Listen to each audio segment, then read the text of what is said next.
Today we will read a reading. This topic is George Washington Carver, written by Cynthia Kennedy Hensel. A ruined land. George Washington Carver was shocked by what he saw from the window of the train. It was 1896, and the Alabama farmland was eroded and cracked. Carver saw crumbling shacks with drooping cotton plants reaching all the way up to the porch. During the Civil War, 1861-1865, many of the old plantations of the South had been destroyed. More than 600,000 people had died during the fighting, leaving farms abandoned or not cared for. After the North won the war, eventually more than 4 million enslaved people were freed. However, Black Americans faced difficulties making a life for themselves after the war. They were skilled in many ways, but they had not been allowed to receive formal educations. White people often treat black people badly and wouldn't accept them. For example, white people prevent black people from getting jobs and buy homes in their communities. 30 years after the wars, many of the freed enslaved people could barely feed their families. Professor Carver had given up a good job at teaching at an Iowa college to come to Alabama to help struggling farmers. He would tell by teaching that too much of a good thing can become a bad thing. What was ruining their farm was too much cotton. Terror in the night. During and after the days of slavery, a group of men roamed the country side, terrifying, robbing, and murdering people. These men wanted black people to remain enslaved. They hoped to scare or punish black people who tried to escape or improve their lives. The men dressed in sheets to look like ghosts. Because they attacked at night, they were known as night riders. Born enslaved. George was born in Missouri in 1864 during the Civil War. His mother was an enslaved person, so George and his older brother Jim were born into slavery too. George's father, also an enslaved person, died before he was born. When George was a baby, night riders stole him and his mother, and their enslavers, Moses and Susan Carver, sent a man to find them. He found George, but his mother was never seen again. When the Civil War ended in 1865, George and Jim were free. The boys didn't move, however. Both of their parents were dead, and they were still very young. Jim was 6 and George was 1. They stayed living with the Carvers, who had been their enslavers. While the boys no longer enslaved people, they were still forced to work as they grew up. Jim worked with Moses in the fields, but George was often sick and stayed at home to help Susan.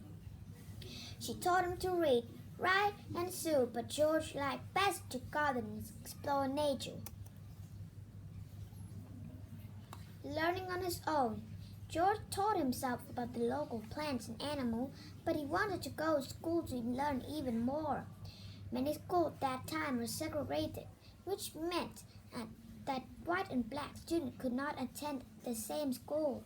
The local school did not allow black students, so when George was 12, he left the Carver's home to go to school. He lived with another couple, the Watkins, and worked for his meals and room. At 13, he moved to Kansas. George's mother gave him his first name, and he was known as Carver George. When he moved at age 12, Maria Watkins, the woman he lived with, told him he was no one property. He should say his name was George Carver. Later, because there was another George Carver in town, he added the initial W to avoid mix-up. When someone asked what the W stood for a year later, he said Washington. So forever after, he was called George Washington Carver. George worked with several families in Kansas until he graduated from high school. He received a scholarship to attend Highland University, a college in Kansas. Yet when Carver got to the college, he was not allowed to stay because the college did not accept black students. Carver was unhappy, but he did not give up learning. He formed and taught himself to paint. His friends encouraged him to try a different college. He went to Simpson College in Iowa to study art, and this time the college accepted him. Carver was happy at the Simpson College, but he believed that he could help others more by studying agriculture, the science of farming. He moved to Iowa, attended Iowa State Agricultural College, and became the first black graduate there as well as the first black professors. In 1896, Carver moved to Alabama and started teaching at the Tuskegee Institute, where he remained for 47 years, making a difference. When Professor Carver arrived in Alabama, he quickly realized what was wrong with the cotton crops. Years of growing only cotton has worn out the soil. The family farmers barely made enough money to buy food, so there was no money to buy fertilizer. Each year the crop was smaller, and the farmers struggled more and more. Professor Carver told the farmers that dead life and swamp mud could be added to the soil, like fertilizer but free. Planting sweet potatoes, peas, or peanuts in the field after the cotton was picked also helped the soil. These crops put nitrogen, an important nutrient that the cotton crop used up, back in the soil. What's more, these new crops were foods that farmers could eat. Carver sent out information about how to grow them and included recipes for tasty new dishes. Now farmers could spend less money buying food from stores. Still, farmer needs a way to sell these new crops. He developed more than 100 ways to do sweet potatoes and 300 ways to do peanuts. Carver also realized that oil was a resource that would someday be used up. He experimented with food made from plants. He encouraged farmers to use natural fertilizer instead of expensive, unsafe chemicals that pollute the land and water. He taught recycling, telling his students, "Save everything. From what you have, make what you want." The truth about peanut butter. Among Carver's 300 rules for the peanuts are pavement grease, medicines, peanut coffee, peanut mayonnaise, peanut flour, peanut milk, shoe polish, bleach, sandpaper, and more. Contrary to popular belief, however, he did not create peanut butter. Hundreds of years ago, the Aztecs, people who lived in central Mexico, are known to have eaten a paste made from peanuts. The Incas from Peru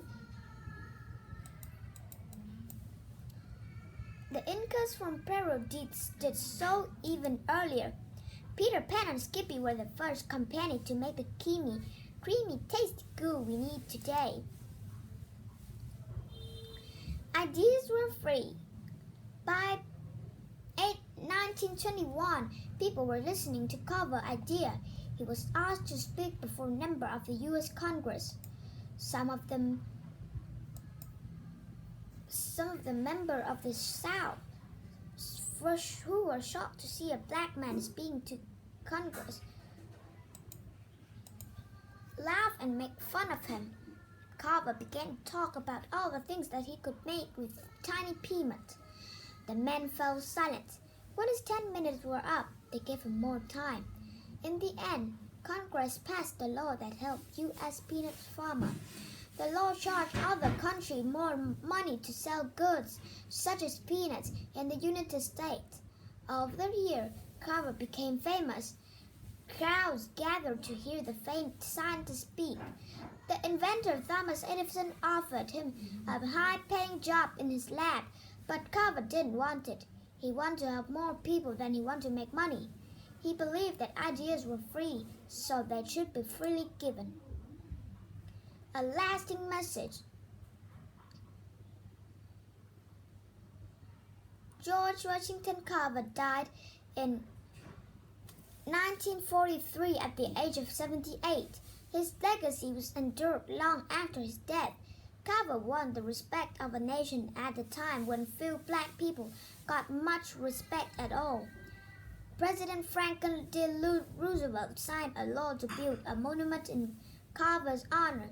Carver was also inducted into the National Inventors Hall of Fame. Today, Carver is remembered of his revolutionary idea as one of the most influential black scientists of his time.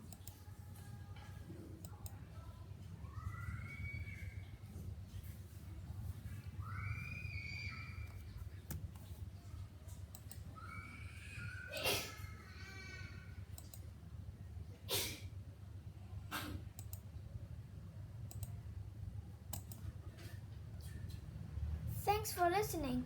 Bye.